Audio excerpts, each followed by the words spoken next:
এশার নামাজ পড়তে ডাকা এক যুবকের লাথিতে প্রাণ গেল ১২ বছরের এক কিশোরের। শুক্রবার সকালে বরিশালের হিজলা উপজেলায় গৌরবদী ইউনিয়নের চরবিশর গ্রামের একটি খাল থেকে আরিফ রাড়ি নামে এক কিশোরের মরদেহ স্থানীয়রা উদ্ধার করে। নিহত আরিফ রাড়ি আনিস রাড়ির ছেলে। পুলিশ জানিয়েছে, বৃহস্পতিবার ১৯ ফেব্রুয়ারি এশার নামাজের আগে প্রতিবেশী মোশাররফ বয়াতির ঘরে যায় আরিফ। সেখানে কথা কাটাকাটির এক পর্যায়ে উত্তেজনা ছড়িয়ে পড়ে।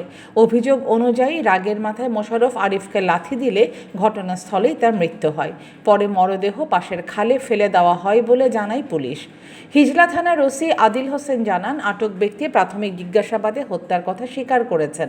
মরদেহ ময়নাতদন্তের জন্য বরিশাল শের-ই বাংলা মেডিকেল কলেজ হাসপাতালের মর্গে পাঠানো হয়েছে। একটি চর, একটি লাথি, আর তাতেই শেষ হয়ে গেল একটি নিষ্পাপ জীবন।